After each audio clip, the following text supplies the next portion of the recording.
thank you for joining both virtually and in person. We are going to be trying a few new things, and I'll be talking about some of them as we go through this evening, but first, it's, well, the presentation. Okay, the clerk of the course is going to be a little bit of a change. It used to be Keith Morrison. He's stepping aside a little bit, and I'm considering where he spends a lot of time, I can certainly understand why. Clerk of the course this year is going to be Josh Keathley. Organizer is Rob. Mike Dyer is the chief scrutineer. You know who I am about. Volunteer coordinator is Chris, who's to my right, and Keith will still be dealing with Rally Safe and making sure that it behaves. Like if we need to set up all of a sudden a quick chicane, he'll be the one who will be dealing with it. Yeah, that's Rob beside you. I'm basically a volunteer coordinator. Chris works underneath me. I'm the organizer, and then Chris is underneath me doing the amazing job of organizing all the volunteers. The way I talk to that many people, organize that many people, enough challenges to do the race. Yeah, I've certainly had lots of people helping me too with my job. It would have been incredibly difficult for me to deal with it all as well, so. People like Harry, like Brett. Too many people to name have been helping out. Okay, so the Saturday recce, we don't really need to be doing too much about it, but at least we do need to know it's happening. There will be a technical inspection taking place on Saturday. There's also going to be something new this year. As you look through the documentation that was emailed out, you may have seen, like on the log sheets, that it started with stage 3. There's going to be 2 stages happening on Saturday in the town of Cochrane, and they are going to be kind of like demonstration stages, and they're meant to drum up some interest in the event and show off. So that's what that's about. So yes, the numbering of the stages is deliberate. As Rally Safe does have to count those first 2 stages, and we just felt it was easier just to keep that count for the log sheets. Volunteer arrival on Sunday morning. There are some of us who are going to be out there, myself, hoping for 6 o'clock, because we're going to be needing to set up and get everyone else checked in. We want radio operators, especially if you can, to be arriving by 7 a.m., especially for those who are working on, Arrow Creek, that first 2 stages. That's the earliest one, and it's going to be also, believe it or not, the one that's over the quickest. Then afterwards, there's going to be Wipers, and then following Hunter. Hunter stages are going to be the longest, set back and forth. It's going to take a fair amount of time.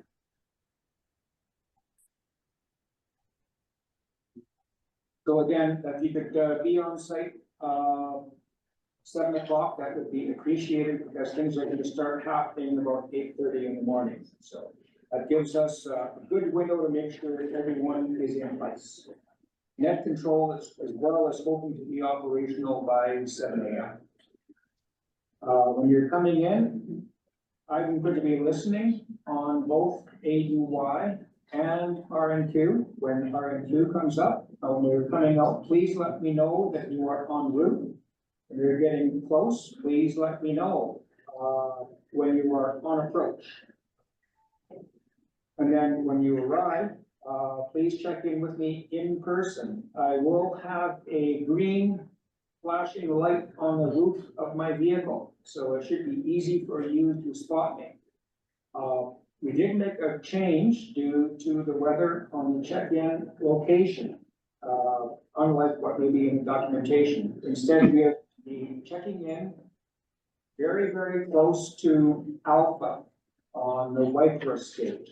Okay, look for the green light. That's where I and others are going to be for your check-ins. Will also be a green light on the trailer. Green, yeah. The large check-in trailer will have a green light on it, just the same as what you'll see on Canada, what you'll see on my vehicle. Okay, did people hear what Harry was saying? People over Zoom. Okay, there will also be a green beacon on the Calgary Sports Car Club trailer as well, so it should be easy to find us. Okay, the banquet will be at 6 p.m.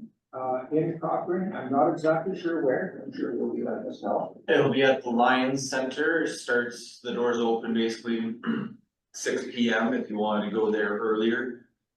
Before before the rally cars start showing up, because they'll be finishing racing. And then it takes them an hour to drive to the Lions Center, but there'll be some pizza, there'll be stuff to do and hang out, chat to you guys.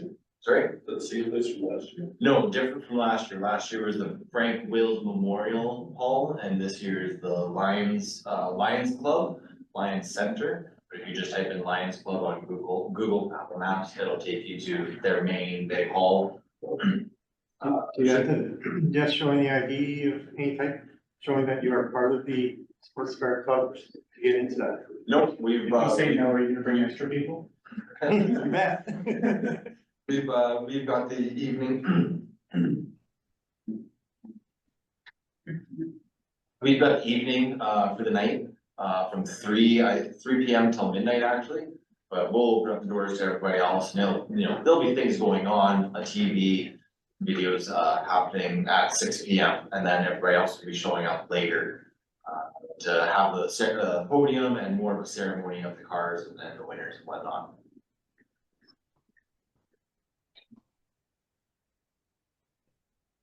Okay, the weather.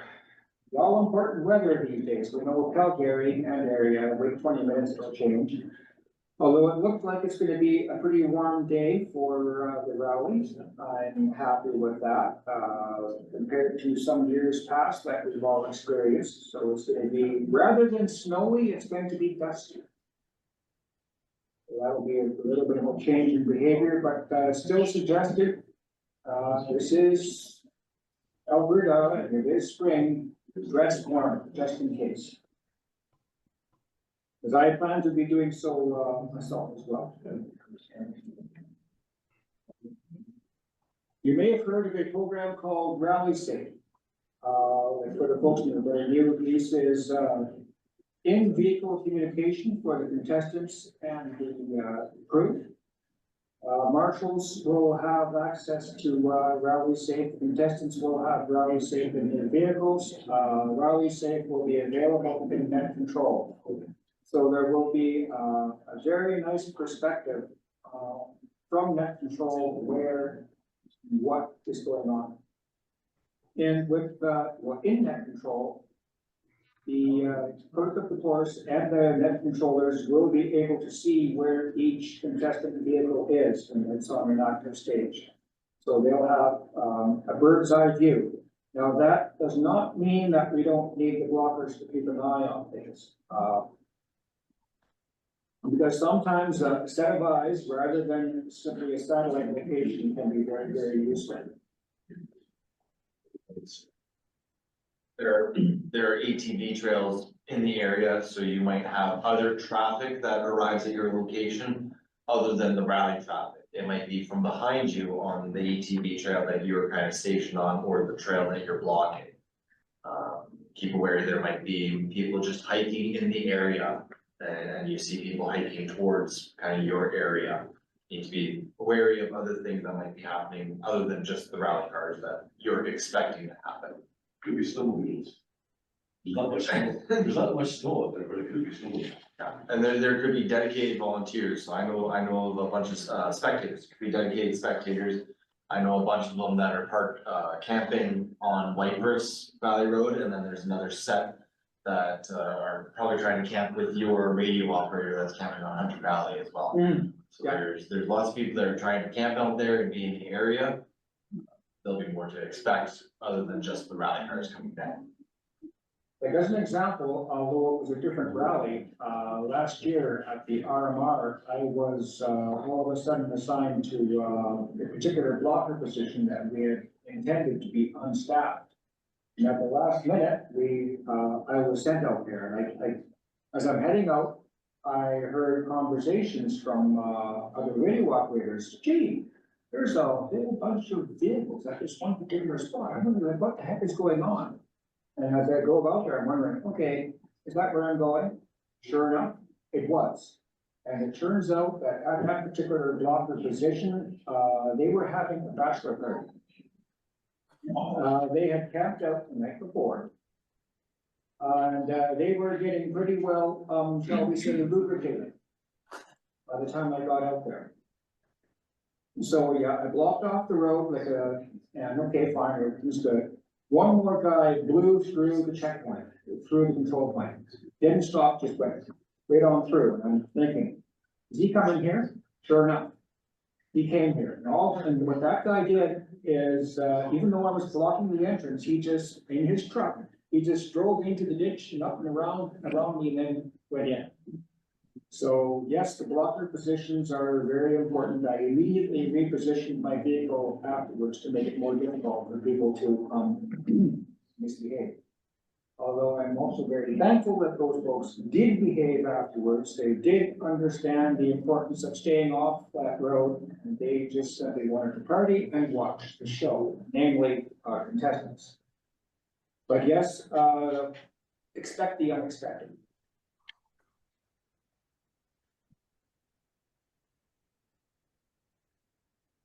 Okay, the stage schedule, this is maybe attracted a little bit of a commentary that I alluded to earlier, again, with the stage numbers and movements and that being a little bit different from years past. Years past, the first few stages were on Viperous rather than Hunter. Harold. So the previous years, we've started on Whitefish Valley Road, which is Alpha to Bravo. And then we would go to Harold Creek, which is Charlie to Delta. This year, we're starting with Harold Creek being Charlie to Delta, and they are stages SS 3 and 4 because of the stages that happened the day before on Saturday. So the numbers are correct, and then the Charlie and Delta names did not change this year, just to kind of keep it the same as, this is what it has been in previous years, we're just using a different road. So I might have made a mistake on that, and I should have changed it to Alpha Bravo, because that is where we're starting this year, and then going down to Whitefish.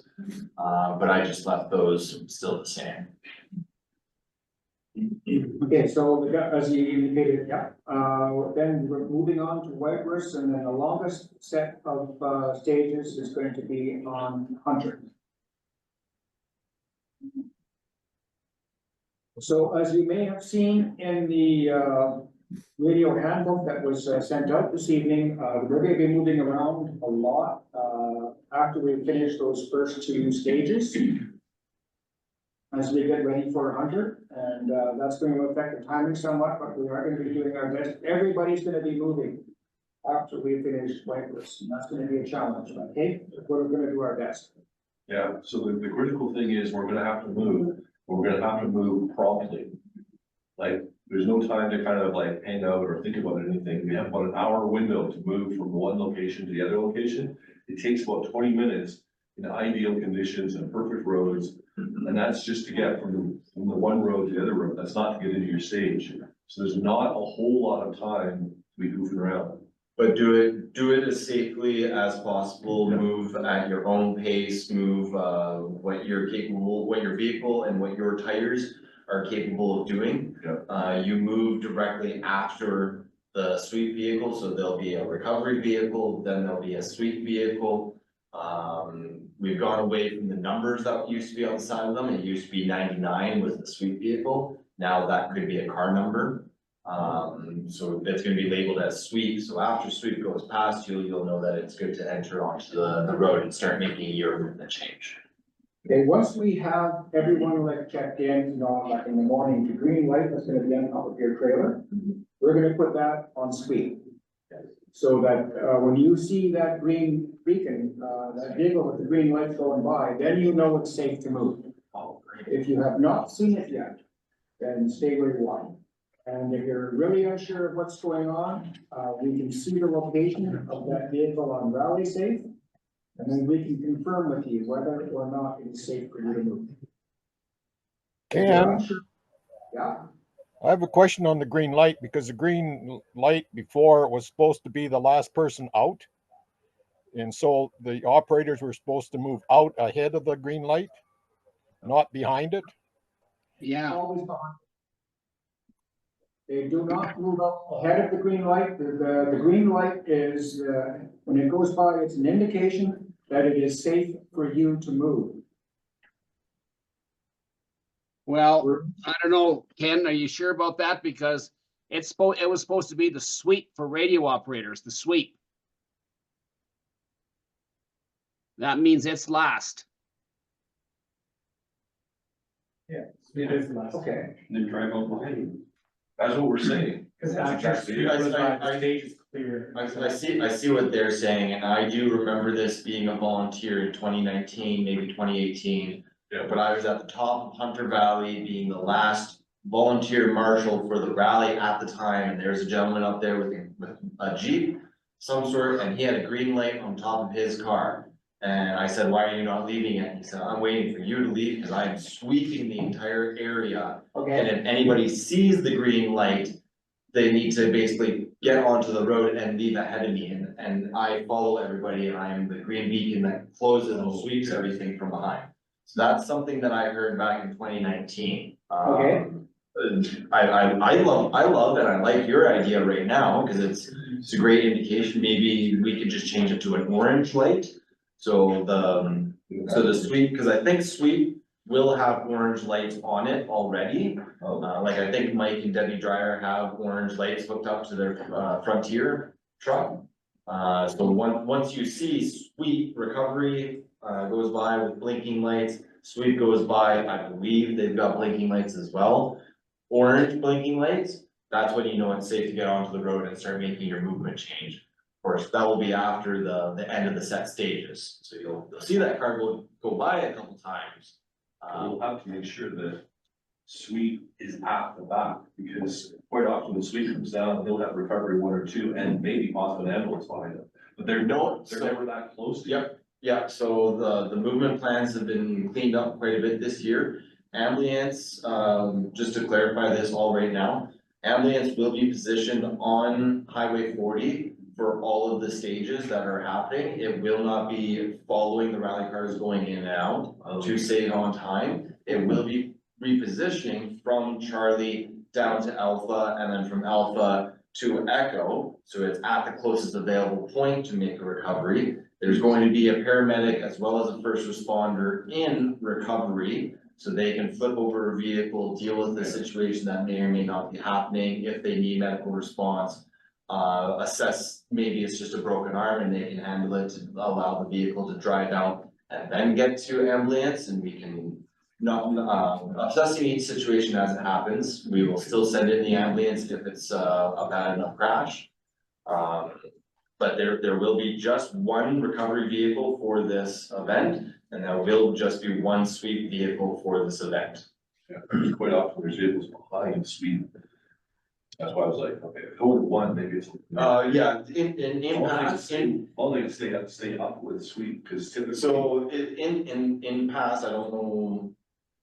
Yeah, so recovery, to flip over, put out the vehicle that's on fire and any issue, and then the ambulance is right there to fix any broken bones and whatever else that happens. Sweep stays behind and does a final sweep, and they're a light recovery, so recovery and paramedic will go by if it's just a light off, and sweep will come in and kind of do a light tow, pull you back on and keep on going with your way. What I mean is, it's like typically when they shut down the stage and the stage is finished, sweep comes through, and usually 5 minutes later, you will see the train behind him of whatever vehicles might be following him down, which is gonna include recovery. Like what, sorry, there's nobody that's after sweep. So recovery is before sweep, That's just what I said, yes. so you're gonna have him out in front of sweep? Yes, Oh, okay, that's Yeah. different, because typically they're behind him. That's, No. yeah, it actually kind of sounds backwards to me too. yeah, what you're explaining is wrong. But So we're changing this to transmitting. But I like the one. yes, so our recovery vehicle will have orange flashing lights on it. Mhm. I cannot confirm if the sweep vehicle has flashing lights on it. Okay, well, we'll take a look at that on Sunday morning. Yeah, perfect. All right, Okay, for the folks at the control points, this is how they're gonna be laid out. There's going to be, no, this will, that one. Where the marshals are, where there's a start, there's the quiet and finish, and then there's stop. You gonna talk about that for a minute?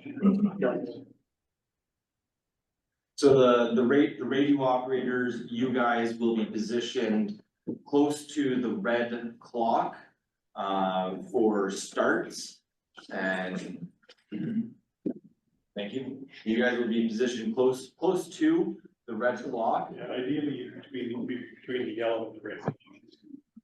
And then we'll figure out orientation. You guys can work with the recovery and the ambulance for orientation on having the ambulance as close as possible to the start line to enter in if need be. So the ambulance will be positioned more or less maybe beside you, slightly behind you. You guys might both park on angles. Have a way that they can enter into the stage as immediate as possible if we need them to. Then you guys will also have clear line of sight to see what's happening at the start line, clear line of sight to see what the marshals and the volunteers are doing and making sure that they're all set up and ready to go. Okay, control point operators, when you do arrive at your particular institution. There's a slide later on about specifics. So you keep going. When you do arrive on position, please work out how you're going to be communicating with the marshals, like on the timing for when to start releasing cars. Yeah, there's a slide that goes over it. All right. And then for the, Okay, but then let's go back. There's a bunch of slides where the start and finishes. You're not there yet. and then for the finish ones, you guys will be positioned more or less by the stop. In between the little yellow board and the stop. On the turnaround stages, you won't have to worry about having an ambulance positioned right there. But then the recovery car will pull up and basically be lined in and ready to go and acting like the ambulance. Because he will be following the cars on the way out. You guys will be more or less beside the marshals as they are recording the times of the cars and you'll see the cars coming in and pass them. Okay, when a vehicle is released, say for example, if you are at control point Charlie, and the vehicle number that's just departing is vehicle number 3, all you're gonna be saying on the radio is just simply Charlie 3. And then net control will respond with Charlie 3 to acknowledge that they have heard you. And then similarly, at a control point where vehicles are arriving, say for example, at Delta, the aforementioned vehicle 3 arrives at Delta, all the operator at Delta is going to be announcing over the radio is just simply Delta 3. Now, there's obviously going to be a whole bunch more communications, but we're going to be going over that within time. Check-in. These are the coordinates. As you can see in the map, it's going to be at the beginning of the Whitebird stage due to conditions. We were hoping to check in where net control is going to be, but we wanted to make sure that people can move. A little bit muddy up there, and we don't want people getting stuck. But these are the GPS coordinates. And again, when you get out there, if you look for the nice green blinking lights, that's where we're going to be. And as you check in, then you're going to be able to pick up your lunch, your radio book, and your signs that you may need. They're all going to be there for you. And I'm going to be there as well. We're going to be checking waivers at that location too. The waiver link is further on down in this presentation. You'll need it, and we will be emailing it up to you as well. You're gonna be off the highway for check-in? Yeah. As you can see there, it can be just swiping off of Highway 40. Yeah. There's a big grass lot right there. Yeah. For myself, it's out there handy.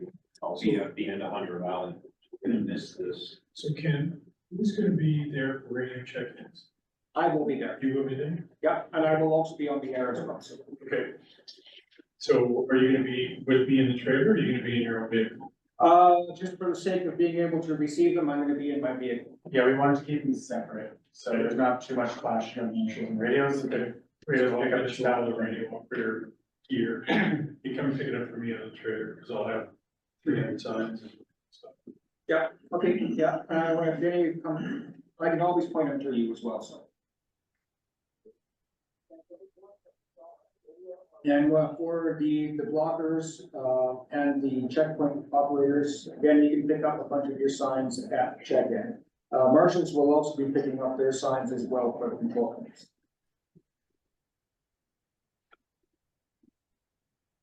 Once you get into your position at a particular, at your assigned blocker location, you can place your yellow and blue signs. In the log sheets that are in the document, you can log as people go by your particular spot on the stage. One of the things that I like to do as a blocker, when I hear the control point operator announce that a given vehicle has left, and they're out on the active stage, I report that time in the log sheet. When they go by me, I record that time. When I hear that that particular vehicle has arrived at the finish, I record that time. And then as the stage goes on and the competitors go by, I start to get a feel for how long it's going to take each individual vehicle to go by. And then that's when my spidey sense can maybe start tingling. If I don't see a particular given vehicle going by when I expect them to come by, then I can watch closely. There may be times when vehicles will pass each other, so it's not unusual for vehicles to pass a given position out of order.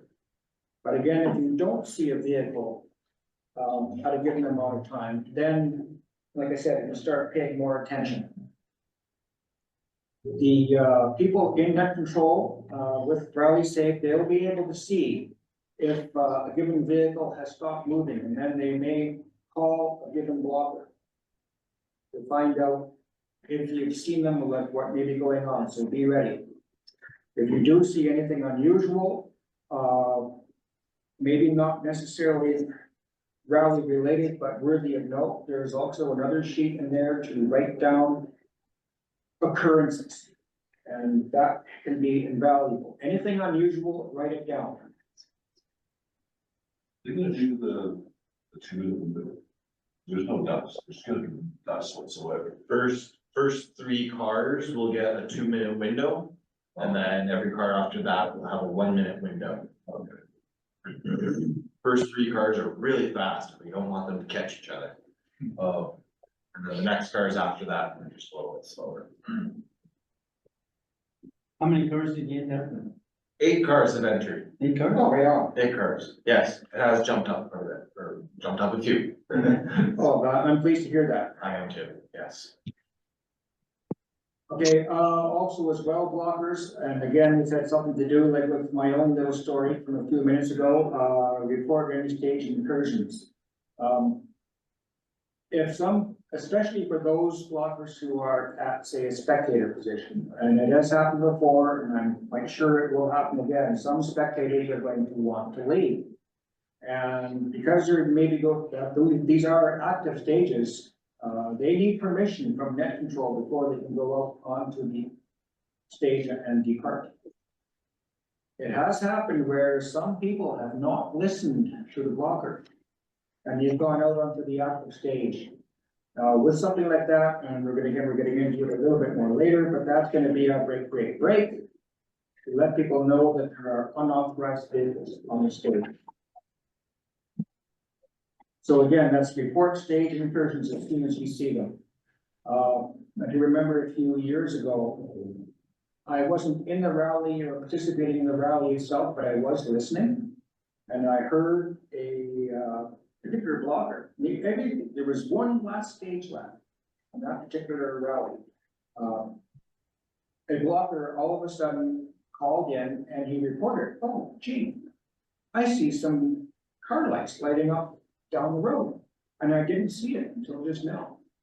What had happened, it was getting dark out. Some media people had parked way the heck off the road, not at a blocker position. And they were taking pictures all day long. They were coming back in, they got into their vehicle, they fired it up. Nobody knew they were there. So what ended up happening at that one is the blocker called it in, reported, and movement was stopped. Until we figured out that what was going on in that particular stage ended up being incomplete. So yeah, please do report stage incursions on safety first. We want everyone to have a day of fun. We want everyone to be safe. That includes the contestants, that includes the spectators, that includes all of the participants. So safety first. And that is a part of what we are all about for this event. We are here to provide safety support. I was a competitor during the rally that had that stage incursion that happened, and no competitor was upset that we got red flag and we all had to slow down and take things safe, because we thought we were gonna come head on to another vehicle going the other way. Maybe by accident, maybe out of malice, you know, we didn't know what was going on, so we were totally fine to just kill it and take it easy. The stage was canceled, there was no times from it, so it didn't affect anybody in our competition, everybody was happy. This goes to the same thing with the blockers themselves. If your vehicle is in there, part of this in the morning, you will be in the dark. Make sure your headlights aren't on when you're sitting there, just so you don't accidentally cause this yourself. They look in new cars. Yeah, most new cars, unfortunately, you fire them Yeah, up. they just stay. Power on. Yeah. Right, so, Yeah, one of the things that's going to be If you remember happening. to see brake on. some of them, not at all, of them some of them override it now. Yeah, one of the things that is gonna be happening as the various zero cars go through. As a given blocker is in their position, because triple zero comes through, they're gonna check and make sure that you're in a safe spot. So if they find something amiss, don't take it personally, they want you to be safe. So, and they will help you get into a good, safe position. So by all means, work with the zero cars, they're there to keep everyone safe. For the control points. And this one, there are some people who are gonna be new to control point operator, but I'm glad they're volunteering to do so. When you get in, check with your marshal captain. And they'll advise a good position for you. As mentioned, you're gonna be at a good spot where you can see the start finish line. You have a good view. You're probably gonna be either close to recovery or the ambulance, or both. And of course, work out a means of communicating with the marshal captain. For what it's worth, I plan to bring some FRS radios today. Yeah, just keep in contact with our marshal captains, that and bulletins, anything else that they need to know. Because sometimes there's been times where the radio operator is very much in the know, but doesn't let anyone else, so the whole control is kind of in the dark.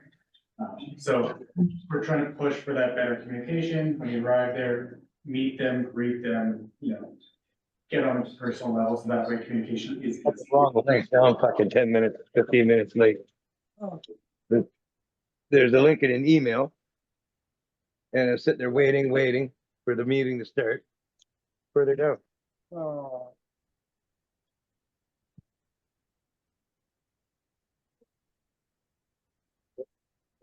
I think you're unmuted, Jerry.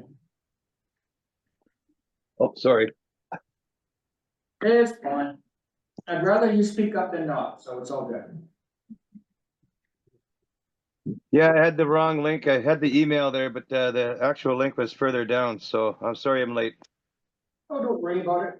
We are recording the presentation, so no worries. Okay. Okay, as you can see here, the ambulance has priority ahead of you, and so as discussed earlier, for the folks that will be working at the control points, please work with the marshals and the ambulance and recovery to find the ideal spot. One of the things for all of the positions, blockers and control points, at the beginning of a given stage, net control is going to be asking you if you are ready.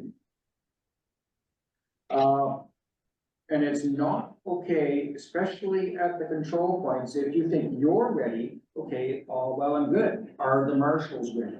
We need to know before you say you're ready. The entire position has to be ready before you can say you're ready. For the blockers, if you're ready, are you in a good spot? Can you see the vehicles going by? Is everything looking really good? Then yes, you're ready. Control point operators, there's a little bit more to it.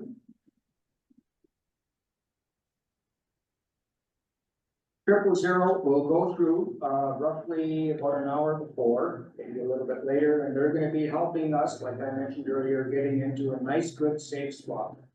00 arrives, and they're gonna be going by as a competitor, they're gonna be going a little bit faster.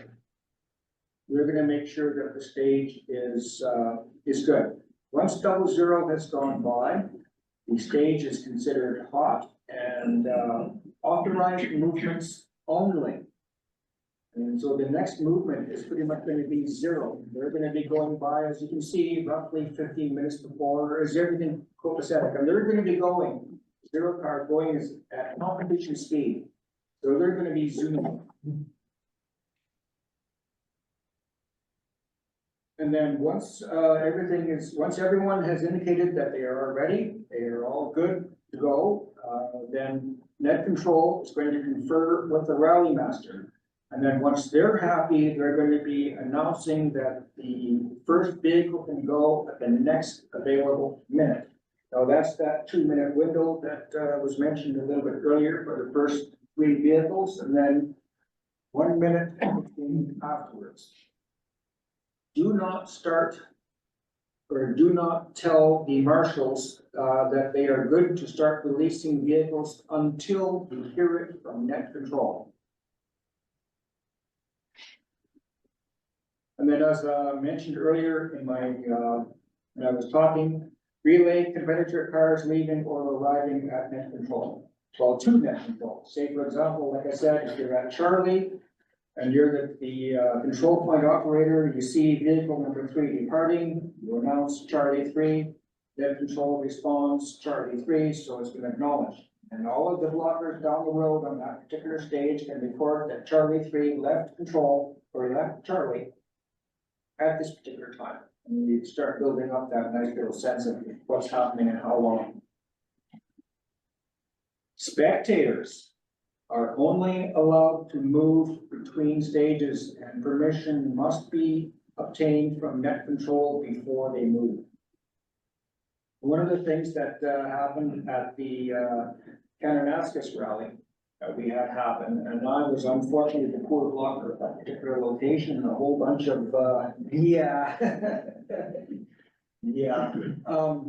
whole bunch of spectators wanted to leave all at once. And unfortunately, everyone was all pulled up and around Charlie. So there was no way the spectators could leave through Charlie, so they had to leave through Delta, and that was 30 kilometers down the other way. Departure was authorized for like 1 or 2, okay, fine, Dandy, but then a whole bunch just went out. Yes, I was shaking my head. But yeah, it was an authorized movement.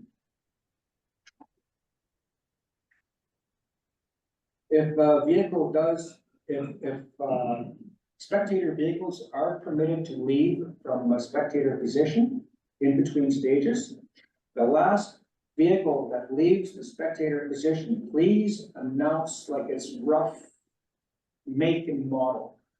As you can see here, you see like blue SUV. So then the control point operators know to watch for a blue SUV departing. Then we know that that stage is clear. And if it's say 2 vehicles leaving, then say red sedan, white truck, as an example, then we know to watch for those particular vehicles.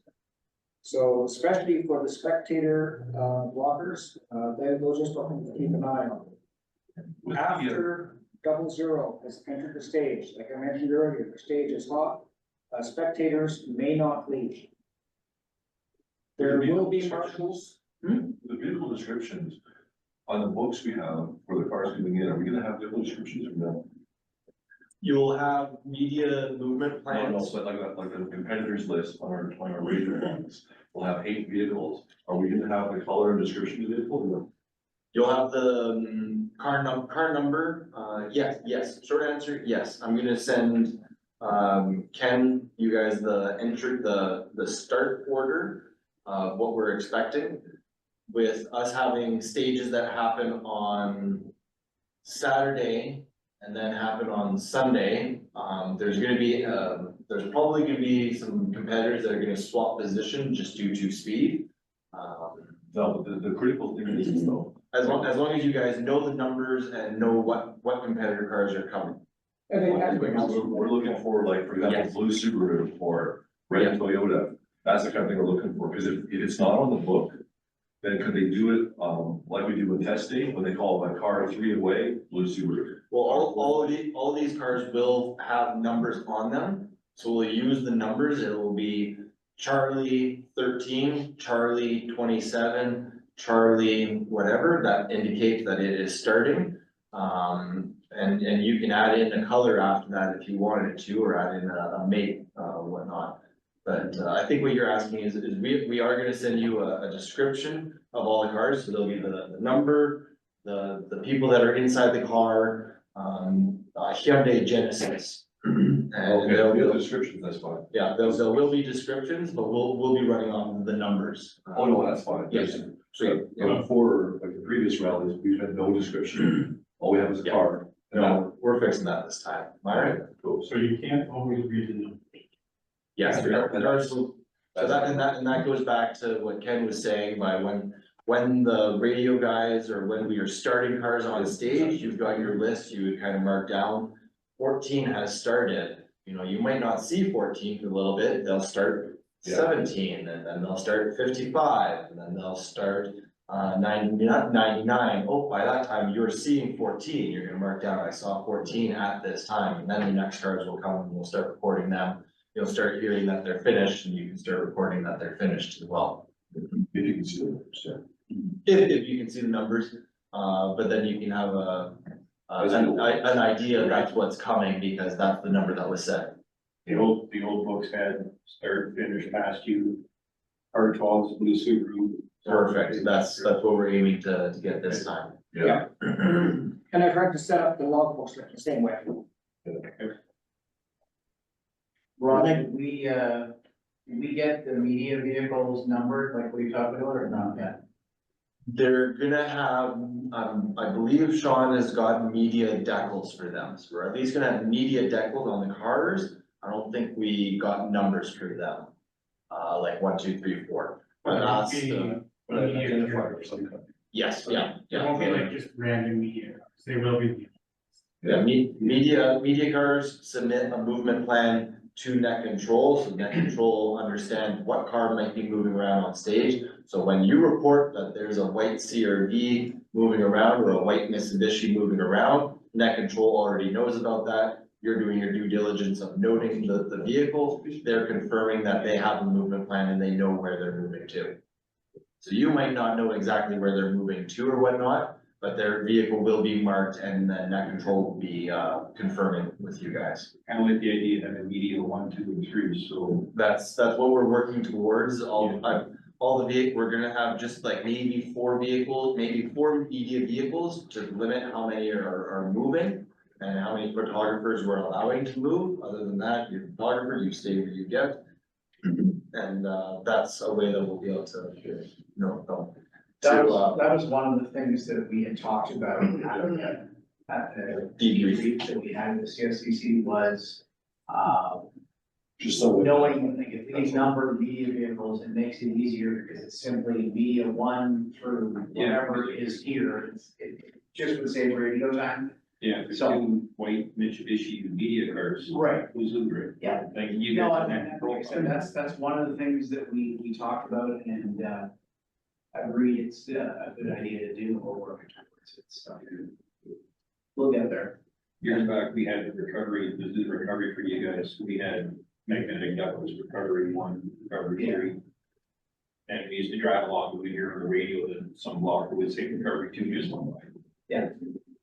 That's all. Yeah, it's just a matter of getting there, right? Yeah. There's, And then to tie it back to this real quick, actually, so I texted and I confirmed that Sweep will have orange strobe lights on it.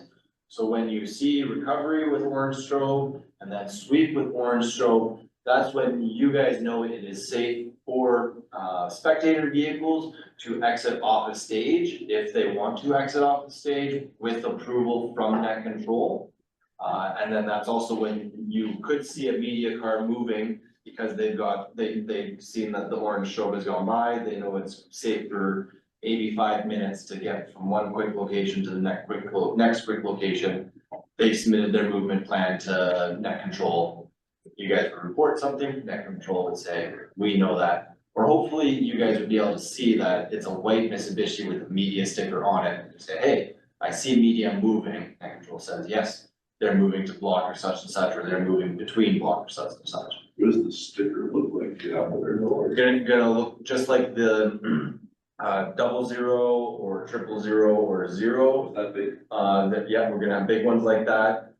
Clerk of course is gonna have a big one that says clerk of course on his vehicle. Safety officer is gonna have a big one that says safety officer on his vehicle as well. Recovery has got big ones that say recovery on there. Sweep, sweep. Okay, one of the things, I'm not sure if, I haven't had a chance to look at the media movement plan yet, but one of the things that media has often done is they position their vehicles and all of that at a blocker position. So that they know that if they do want to move or something like that, there is someone there that can talk with net control before they move. I guess I should say that too, is generally there is not a spot where media can park their vehicle unless it's at a radio position. We generally have every spot marked with a media vehicle where vehicles could be parking.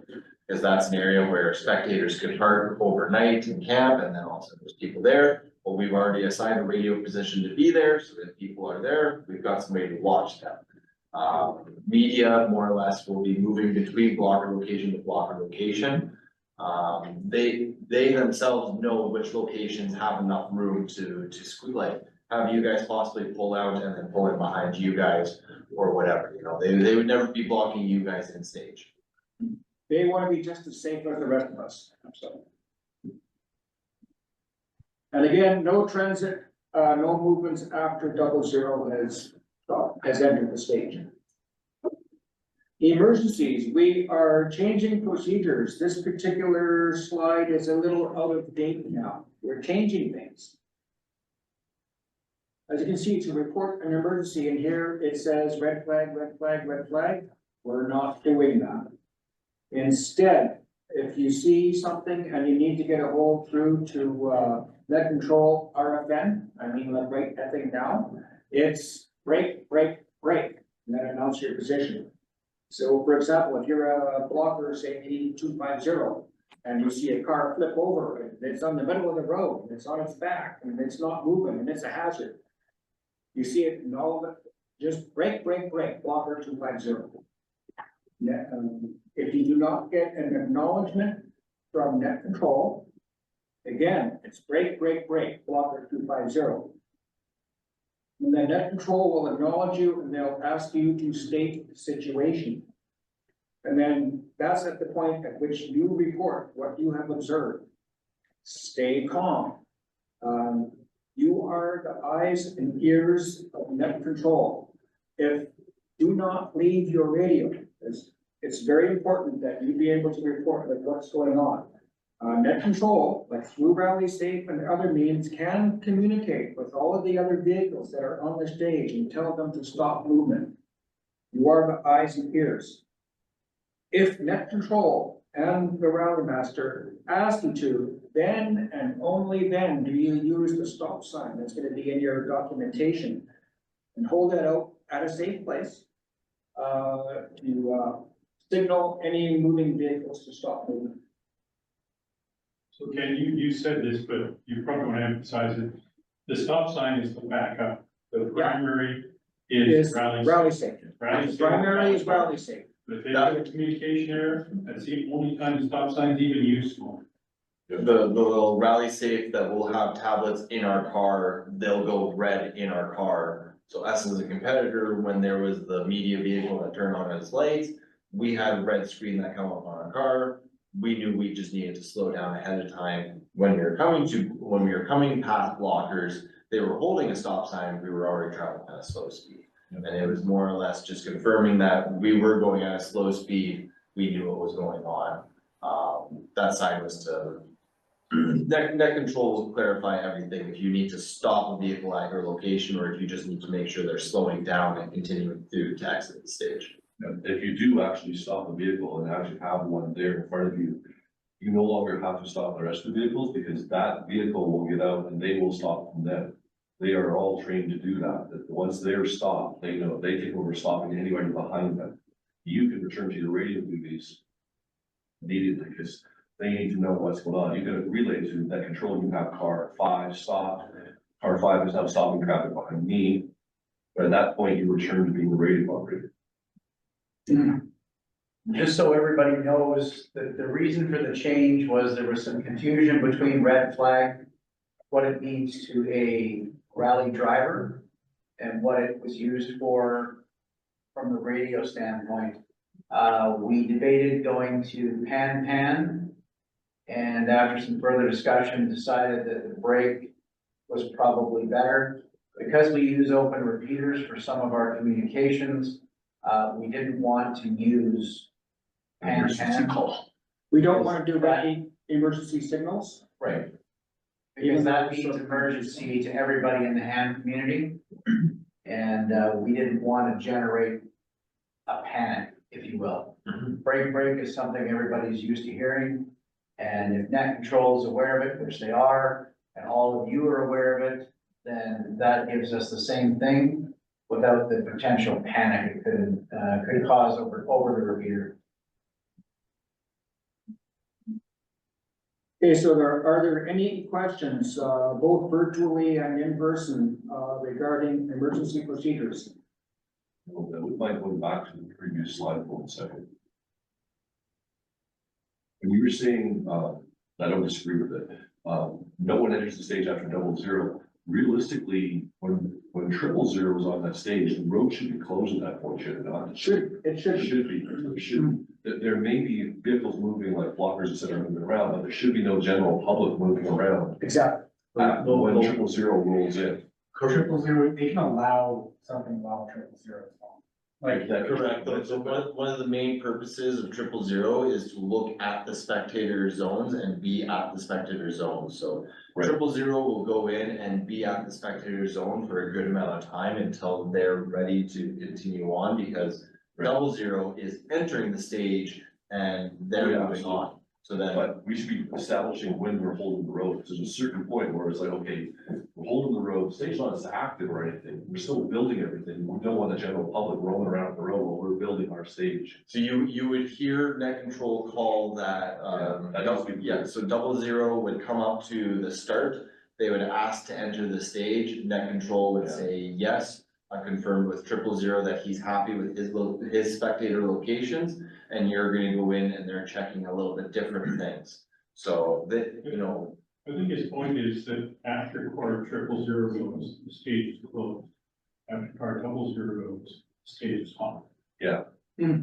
Exceptions can be made. So it can be made, but the concept is that once the stage is closed, if people are moving around, you should let that control know. They could be moving around, that's totally fine. But the thing is, the general public shouldn't be coming inbound on this thing. We shouldn't be letting spectators come in. 000 is already on that stage. Yeah. I mean, we can, under control by net, Yeah. but we can't just say, okay, the stage is open, like, no one, the road should be held at that point. And the marshals are gonna be made aware of that, because they're the front line stopping traffic, so. marshals will be allowing spectator cars to enter all the way up until 00. Oh, even with 000's in there? Yes. So, Because they're about an hour, so we told, spectators to not. because Cause 000 is just doing the taping and the spectator zones. And then 00 will be confirming that everything is going through all the way through and they won't be stopping. And because Kevin can also show up early, if they say we know we need those extra stuff, he can enter in, an hour and a half. Yeah, so We're there, not gonna close it down. not that there will be a possibility, but there is a possibility that spectator cars will be entering after 000. But no cars will be entering after 00. So it's a great comment that it's basically closed at this point and then it's hot after this point. It's closed and you still might be accepting traffic to that point, but no traffic is going past you at that point. You know, if you're at a spectator zone, more than likely not, no traffic is going past you. Can someone just help me understand 000 and 00? Cause y'all just lost me. Sorry about that. We'll pay attention.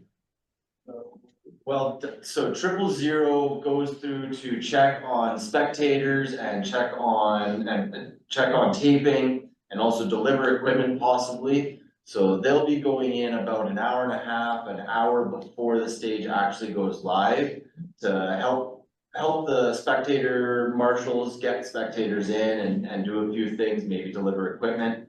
And then we will send in 00 about a half an hour, 40 minutes before the stage goes hot. And that's to fully flush the stage down. They'll drive at about 50% race speed. Not expecting to stop, but they might stop to fix any problems that arise or things that happen that they see.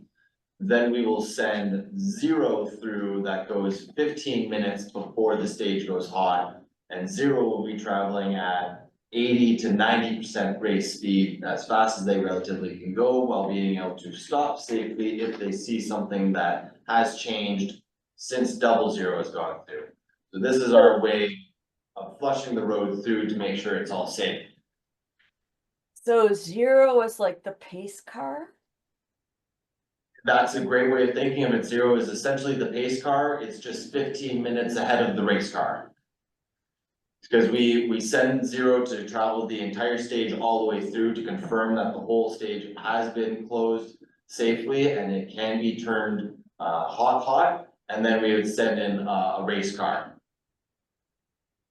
So typically, as soon as Got car it. 0 clears the course, they allow race cars on. Yeah, it's been.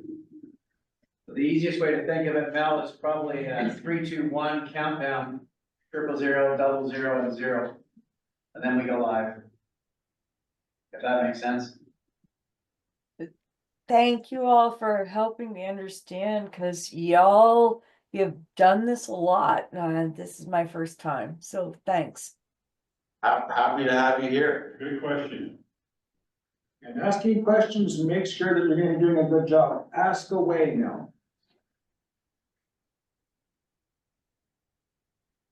It's my first time and I do appreciate the questions. I'm soaking it all up. I have a working theory, Chris, that the only stupid question is the one you don't ask. So if you don't know, ask. If you don't ask, you don't find out.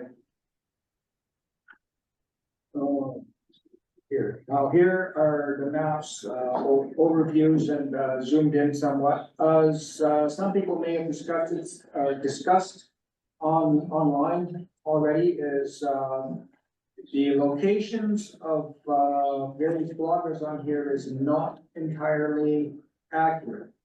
In the documentation, you have GPS coordinates. Use those coordinates rather than the map. The map is just to give you an idea of where all the curbs are and where people are going to be. For example, you can see here, check-in. If you look in there and you see the nice little orange circle there, and you see my mouse there, you can see my mouse moving around. You see the orange dot there that I got my mouse on, that's where people are going to be checking in on Sunday morning. That's where I'm gonna be, that's where Marlon's gonna be. Net control is going to be up around in here somewhere. not really visible on this map, and service is up a ways, way up here, it's a little bit of a drive to get there from check-in. And of course, Hunter is the real long route that everyone's gonna be spending so much time at. There's Harold Creek, and then there is Whitewood. So you can see a zoom in on Harold Creek, there's not too many blockers there. There's Charlie, blocker 215, 245, 260, and then there's Delta on this particular map. Now here's Wipers on the right, and then there's Hunter on the left, for the various positions. As you can see, some of the spectator positions are marked in blue. So the particular blockers who are assigned to those positions, you can reasonably expect some marshals to be there with you. Oh, my laptop's getting a little power, okay. Hopefully there's not too much left in this. Waivers. Everyone does need to fill in those waivers, otherwise we can't let you do what we want to do and play radio all day. This is the link. Best follow this link on your cell phone or tablet or whatever to take the picture and get that electronic waiver signed. Take a screen capture because you will need to prove to me and to Myron that you have signed the waivers. So again, this is the link, and it's a whole 2-minute process to electronically sign that waiver and take that screenshot. And once a year, waiver. Yeah, once a year, if you're looking to volunteer, again, for the RMR and the Kananaskis rallies, this is a one and done for 12 years. So we did one a couple of weeks ago for that practice. You did one a couple weeks ago Yeah. for the test day, you're good to go, you're good to go, prep's good to go, yeah. You still have to be able to provide that. I am gonna ask a dumb question. No, not dumb. No such thing. So I have to fill this out so I can volunteer. Just understanding. Yes, it allows you a staged road access. Perfect. This is what keeps us safe for insurance and waiver purposes. Things have gone electronic, so instead of signing a paper waiver at every single event, we have electronic photo waivers that take a little selfie and carries through the entire year for every event we do in Canada. Thank you for helping me understand. On here, it says that the link has been emailed. Is that true, or is it still to be emailed? This was for this particular one. It says has been emailed. Remember, this is a recycled presentation. You get the email and sign up. But we will make sure that you get this particular link in your email as well. So no Okay, worries. I'm just not gonna start looking for it in the past. It hasn't come yet. If you haven't got it, don't panic. Just email me and I will make sure you get it if you can't find it. Well, did you send it already or not? I have not, I will get to everyone this evening. Okay. Because I do have this presentation saved on my own laptop, so I'm good. And I can. You received it too? Copy and paste them, and away we go. That's what I got told you. Yeah, apparently at the trailer. As a matter of fact, let me see, I think it's- But it's not, it's like a truly desktop setup. Well, You don't need to worry about time cards. Yeah, but there's nothing else left here. Those are just carryovers. Yeah. Spectator locations, we talked about that somewhat there. Again, is it okay to email this presentation up? Yeah. Yeah, you can. Okay, all right, then that'll be coming out to everyone as well. Coming into an inbox near you. And there's the various locations, we already talked a little bit about time, take time control, rally safety, all that. Yeah, that's all it's not. And that's it. Now, I'm going to exit Sharon for a moment.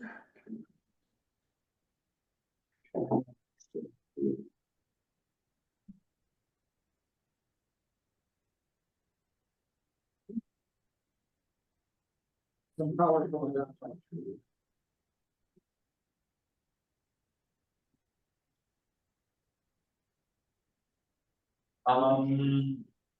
Has there been any frequency changes from last year's documents? I know that there's frequencies on last year's documents. Are those same frequencies? We are using pretty much the same frequencies, although we also do have permission to use MTR and OLS as backups. And that is in the radio operator's guide that I sent out. Yeah, basically all the frequencies that we're gonna be using, we sent out that email you got from me the other day with your, with all the information on frequencies and,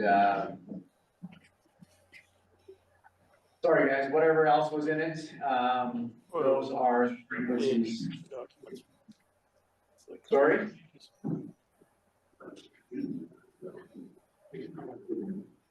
Okay, it's Peter here with another question. The copy that I received has the frequencies for two or three of them in strike through, and one of them is noted as being off the air. So Okay. is that a mistake? And we follow what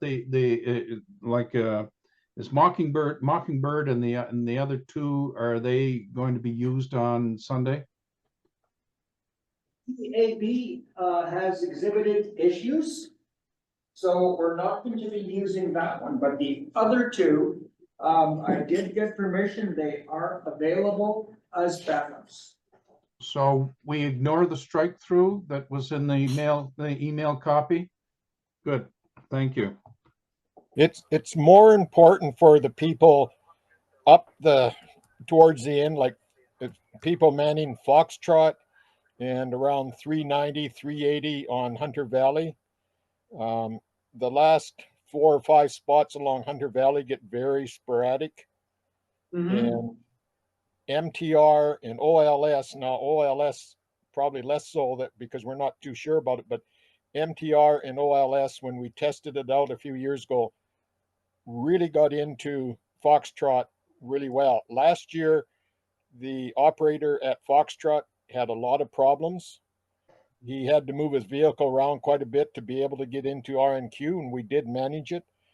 But whoever's working at Foxtrot, you know, you need a good antenna and you need 50 watts at least to get into RNQ. So I'm looking at MTR as a backup. So the people that are going into Hunter Valley, I would say, especially towards the far end of Hunter Valley, halfway up from the one spectator spot, I think it's 328, around 328, 325. All the blockers that are going further on up towards Foxtrot from there should look at having MTR and OLS in there.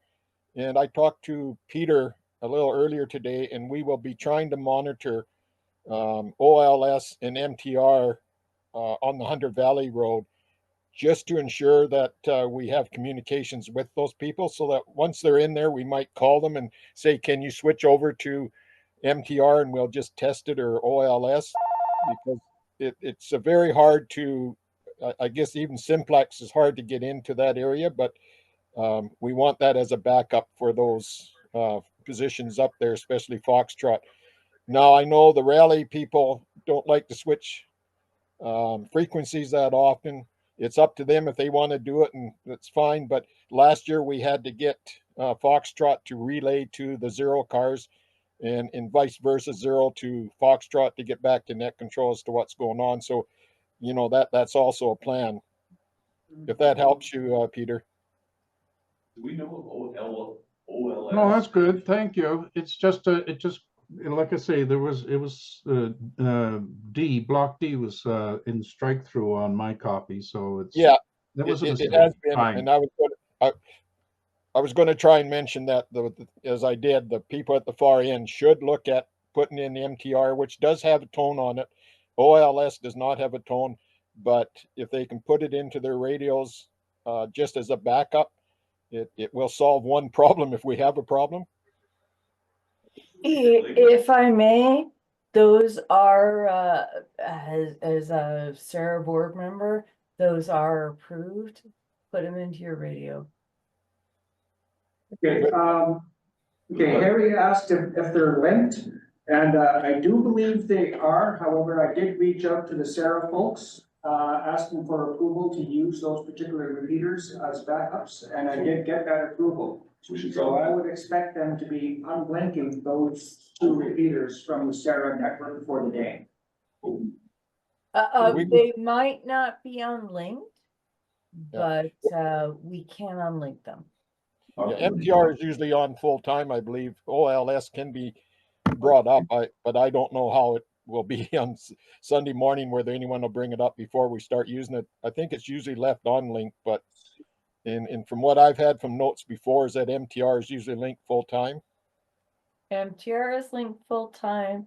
OLS is brought up. We can fix it. Whatever we need, we can do it. Sometimes I know in the past we've liked it to be up there so that people know, well, we are using these repeaters for something other than sitting there. But that's entirely up to Sarah. If they feel that we should, take the link down, we can probably do that. Yeah, Or I do. When I have used RIN in Invermere for the RMR, the Kootenai amateurs have unlinked that repeater for us for the event for that particular weekend. So I can't see the Sarah folks not doing that as well for us. They are aware that these are going to be our backup repeaters. I'm just looking at the frequency list, guys. R&Q is showing us having a tone of 110.9. Brent, if you're still in the meeting, I believe that's incorrect. There is no tone on RNQ, is there? That's correct. There is no tone on RNQ. Okay. Thanks, bud. So yeah, so if everybody can take note of that, for the RNQ repeater, which I just lost, is on channel C. There is no tone on that repeater. Just as an example, it doesn't hurt to have the tone out into the repeater. You don't want to have one in your radio in the car, but if you're transmitting the tone to the repeater, it probably won't do any harm. No, just if you're looking for it coming back, right? That's right. Yeah. So tone on code. So tone in your radio would be a T, and you don't want to put the tone squelch on your radio in the car because then it won't open up. Safest thing is to just not put it in. Yeah. Yeah. Thanks, guys. I appreciate the clarification on that. Okay, I'm just gonna quickly zoom through some of this to what the log sheets are going to look like. Well, we do have some of our assignments. Some of this might still be subject to change, but it's pretty much generally where folks are gonna do it. Some assignments, do we know who is second in net control? Net control is going to be Bob, McLaughlin and Peter LeBron. There's two in those. Yeah, I wouldn't do it stuff too. For radio support, it's going to be Harry and Amir. Perfect.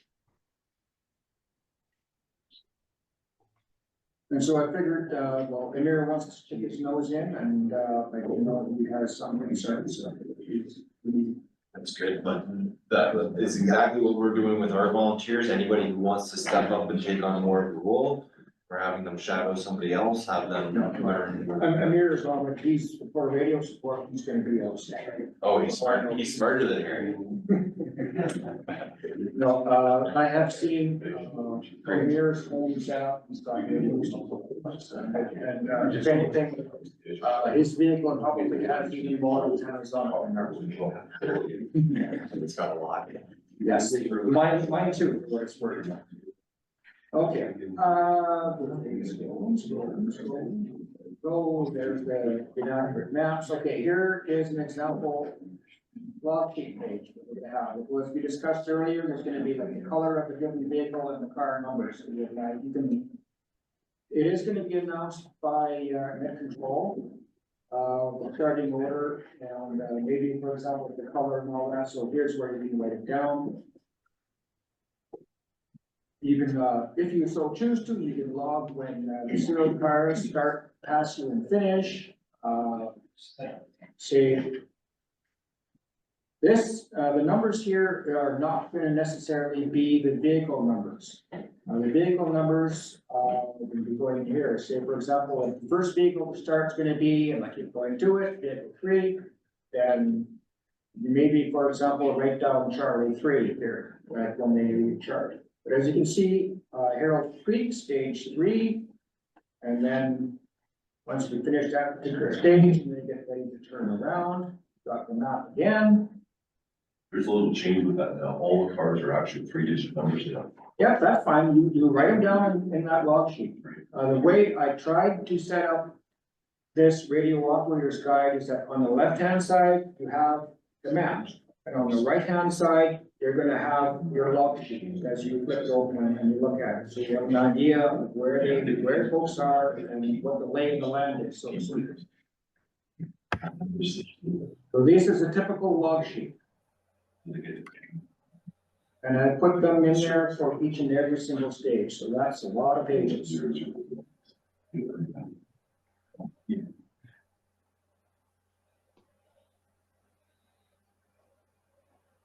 Now, this is gonna be updated somewhat, the permits that we need.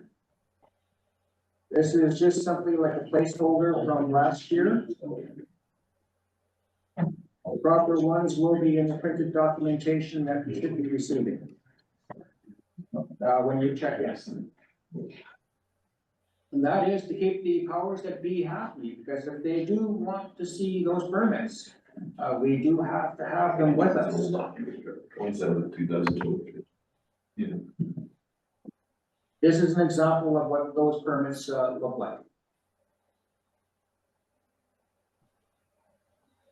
Now, the occurrence log that I mentioned earlier, say for example, something unusual happens. We can note the time and what happened like in here. It may come in handy later on, we don't know, but this is for you to write down anything unusual that you see and you want to remember. Write it down, otherwise it didn't happen. And I'll comment on that. When you write it down and you have that form with you, don't destroy it as soon as you get back. I did that.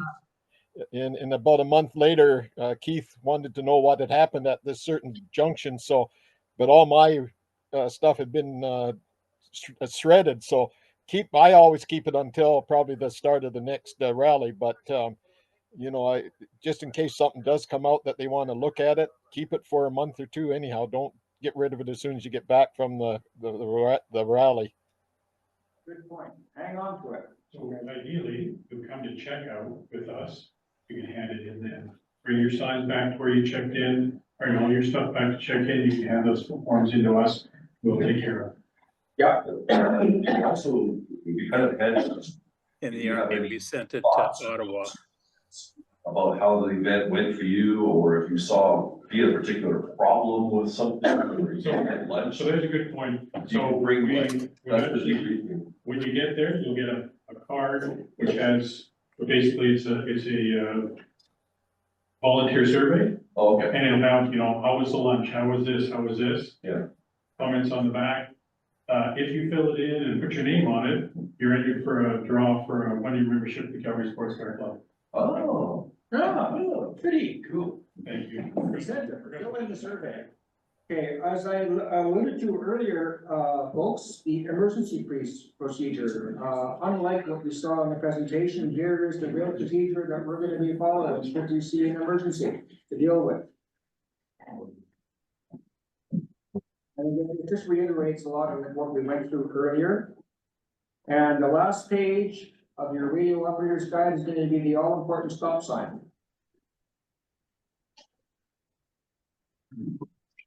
So are there any questions, ladies and gentlemen? That's Doug, B6PR. Ken, are you going to forward that document this evening?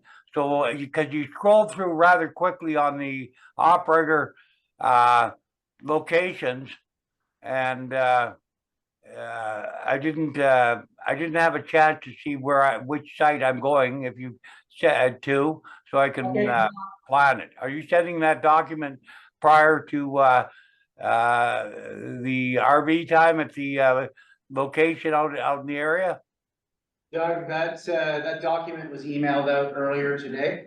Oh, okay, you did it. Email, it should be I haven't seen it in my email, but if you emailed it, great. yeah.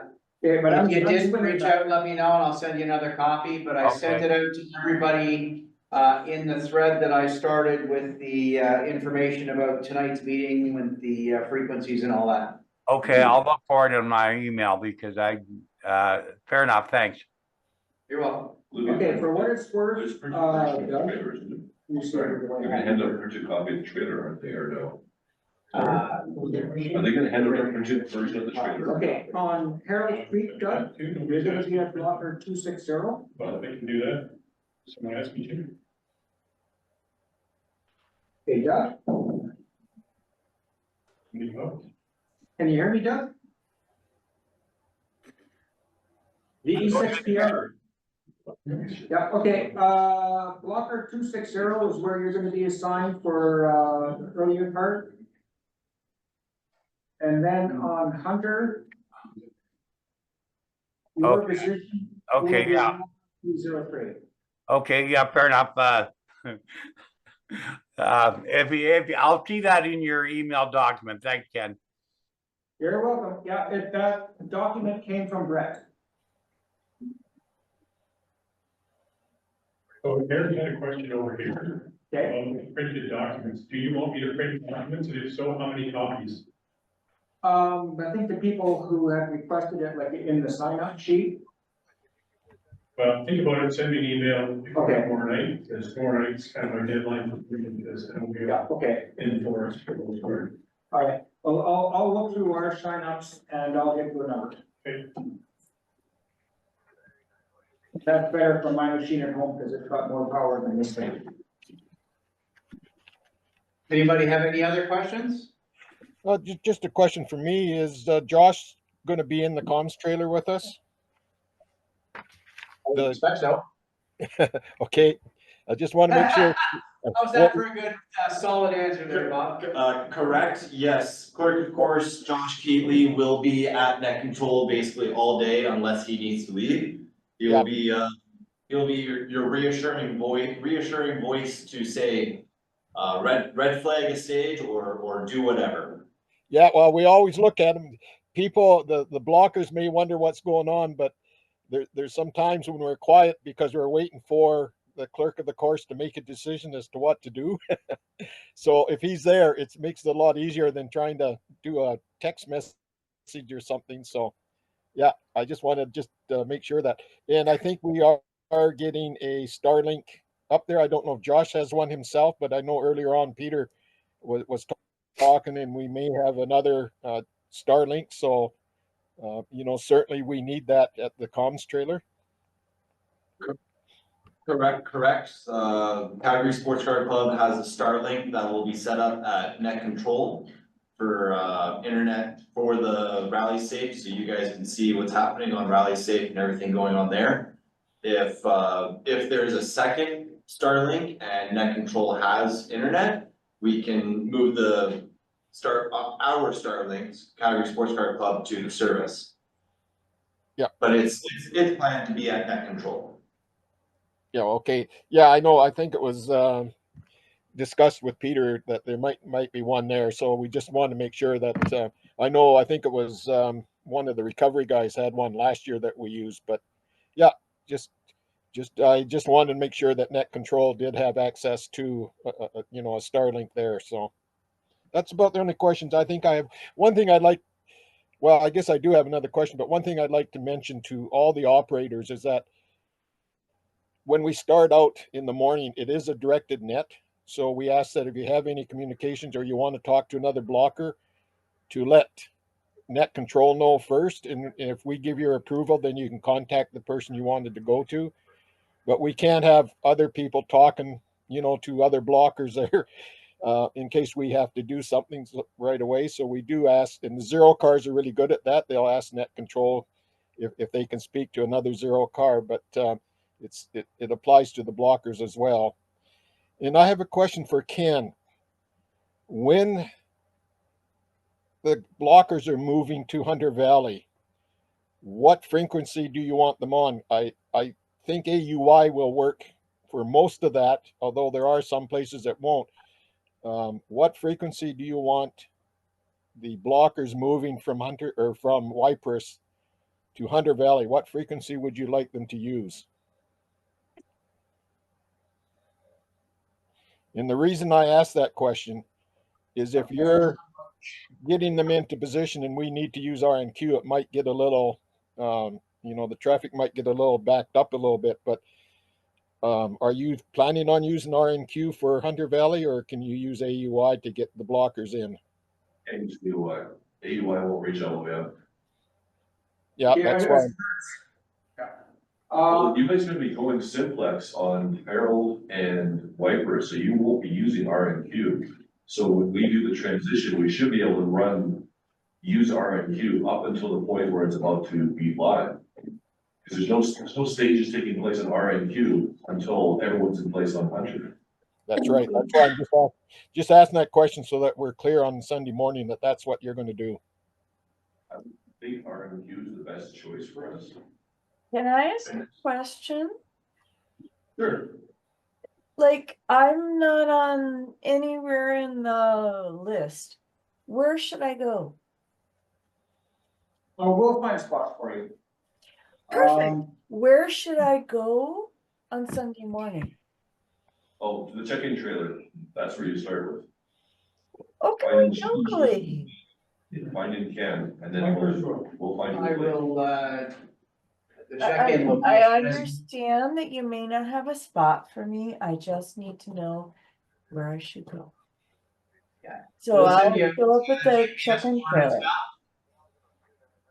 We'll send out the new location. We'll send out the new GPS coordinates for the check-in location because they've moved it since we did the operators. 1.55 kilometers south of where it was. It's only a couple of Ks south of where it was, so Yep. we'll, there's lots of people out there. We won't let you get lost. No, it's not. Okay, I'll just hit the trailer. Look for the green light. Don't hit the trailer. That would be bad, okay? Myron would be upset.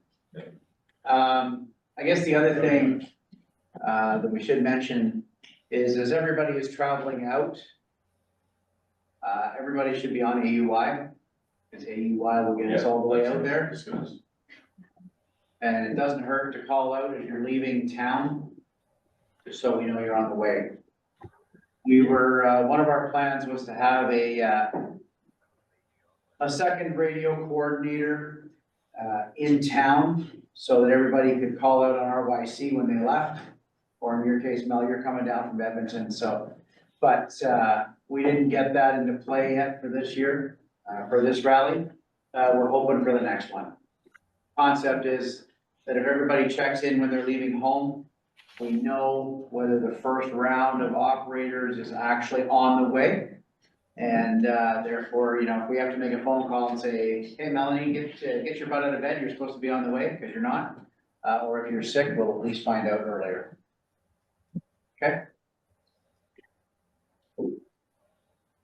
Okay, these coordinates, as Brett said, are going to be updated.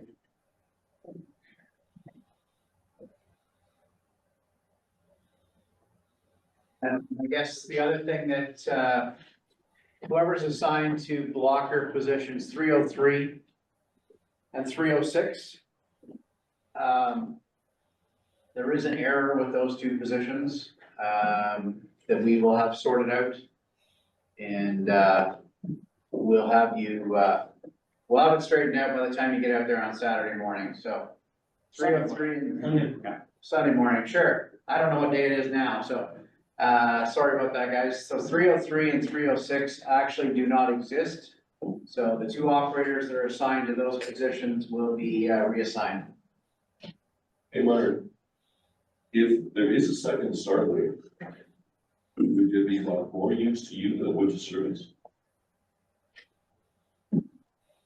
The reason you put it in service is so the competitors can look at the times and stuff. Right, so they can monitor rally safe. Would it be of use to me? Absolutely. Do I need it? No. Okay. Right. So, but that, again, originally, that's why we put us near the net control, is because we had to have electronic waivers. The insurance companies changed that, we don't need them anymore, that's why we don't have to have a start. It also gives you a landline too. I will have a landline all night, I'll be there all night, and, Peter will pick it up for me at 6 AM. You use it Saturday. No, I use my phone across Starlight. Till 6 AM, I've got a phone, after 6 AM, I don't control because the start is going. Yeah, my phone is also set up to go over, Wi-Fi as well, so I'll also be able to use that. Starlink. Yeah, you'll be able to phone him till like 6 o'clock. He's by the Starlink, and then he'll lose it as well because the Starlink's going away. Alex, I love your mustache. All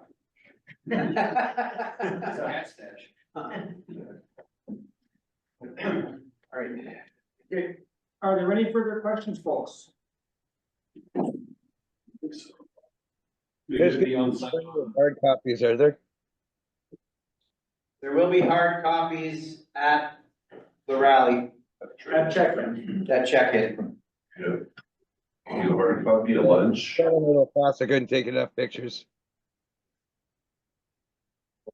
Oh, signboards, will they be there? Yeah, you'll have signboards there. Yeah, Ken will have all the radio signs and everything else. We'll have to sort out lunch where that's gonna be. We can put, yeah, we'll have that sorted out by Saturday morning, guys. Sunday morning. Good Lord, don't everybody show up on Saturday, you'll be a day early.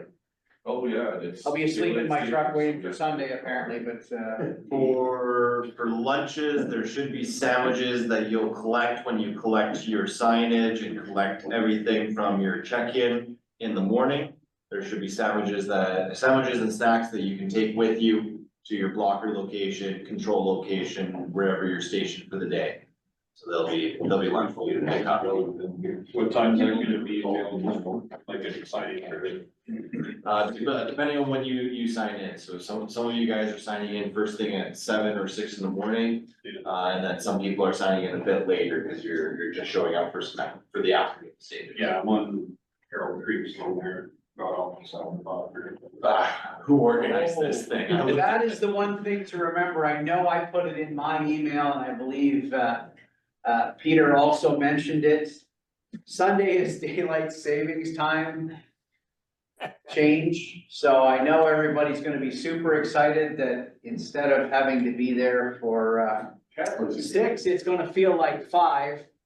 But hopefully everybody gets a good night's sleep. I just wanted to mention it again, just in case anybody had tried to let it slip their mind. Yeah, I just wanna say, I don't know who organized this on a time change weekend, I don't know who made this start so early. I don't know who gave us such a short time window to move between locations. He's clearly an idiot. He's clearly an idiot. Can I introduce Rob Jacket, everybody? Thank you very much for that, Rob. Anyway, we're gonna all go out, we're gonna have a good time. Everybody's gonna be safe. And, we're gonna have fun. We get to go play radio, so. Oh, Camden. Oh, we did that too. Anyways, if nobody has anything else, we're gonna call it a night here. If you think of anything after tonight, please feel free to, I'd like to keep it all in one email thread if we can, just for simplicity. So if anybody has any questions or concerns that we haven't addressed tonight, or you think of after, just respond to that thread that I started with the information, okay? And that'll keep it all in one place. Brett, Yeah. I have a question again about the green light. Have we found out what's going on with that? That might be a thing that Melanie could do, or, you know, or someone else can be volunteer for that. But are we going to do that green light as a radio coming out afterwards to make sure everyone has gotten out of those stages? Absolutely. That was one of the things that was important that we got in, and we did get that, that set up. There will be 3 vehicles with green lights. Ken will have one so that you can find him easily to check in the morning. And to check out. And to check out. Harry will have one, and Amir will have one as well. So, I believe Harry is running green light at the end of the day to make sure that everybody is out. So he will not be passing anybody until we make sure everybody's, you know, cars going and they're out of there. If somebody decides they're staying overnight, probably not gonna happen with this particular rally, but the green light program was not designed to kick people out and say, go home. Yeah. It was designed to make sure everybody gets home safely that wanted to get home. So, yeah, that is in place for this, this rally. We will have that, like I said, it's first day with a new tongue, guys, sorry. Everybody that you need to contact will have a green light. Okay, Is good. the short, sweet point to it. That make sense, Bob? Oh, yeah, thanks, Brett. I didn't quite get that from the earlier discussion, so I just wanted to make sure we weren't gonna have it fly off into no land. So, yeah, no, I got it. Okay, no worries. Yes, and that's something that we will, formalize with a procedure on exactly how it's gonna work going forward. We're gonna try it this time, see what works.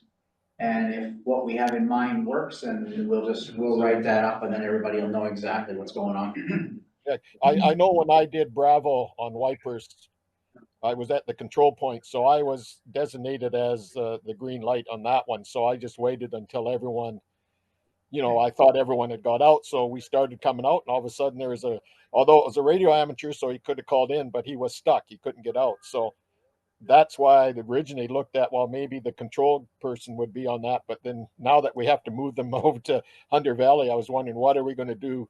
Because we can't use that control point amateur to do that. So. Right, yeah, no, we agreed that we'd have one dedicated person running green light sweep. And that way there was nobody doing double duty. Yeah, that's good. Thanks. No worries. Go ahead, Peter. No, I was just saying, thank you very much, guys. I have to check out. Good No night. worries. Great night, man. Take care. See you on Sunday. Yep. Anybody else got anything else? I'm totally new to the sport.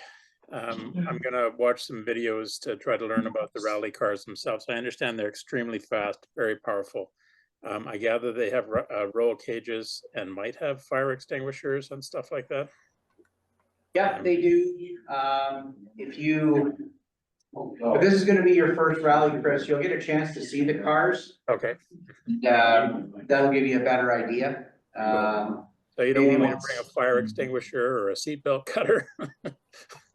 Actually, all of the rally cars, the competitors, they've got a roll cage, just like you mentioned. They have 2 fire extinguishers in their vehicles, one that is in arm's reach of the competitor while they are strapped in.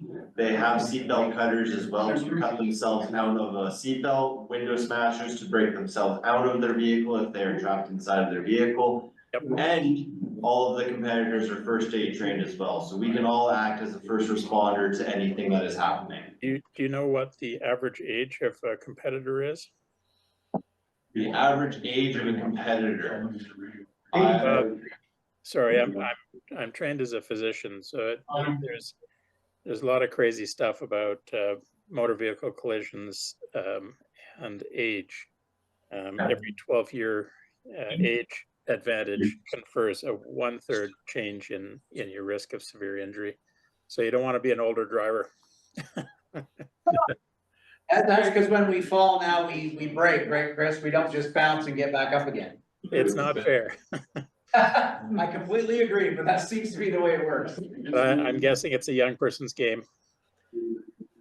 Well, Chris, just as information here, and I don't think the speeds will be the same on these stages here, but on the Powder Face Trail for the Kananaskis Rally, I think the top speed was about 180 kilometers an hour. So it just gives you an idea of how fast some of these cars are capable of doing. Mhm. My understanding is the acceleration might actually surpass an F1 car. So as far as your original question, Chris, I'm a big believer in redundancy, so if you have a fire extinguisher in your vehicle and you have a seatbelt cover in your vehicle, which I have a feeling you do, I would certainly not hesitate to bring it with you. I got you. Thank you. No worries. Anybody else got anything else? All right. Thanks for coming, guys. Sorry we got off to a bit of a rocky start there earlier, but All good.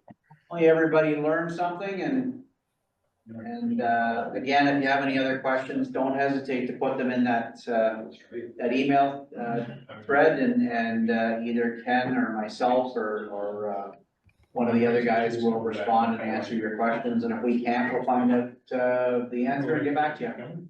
I missed snow, she said. So, Seriously? thanks everybody for coming.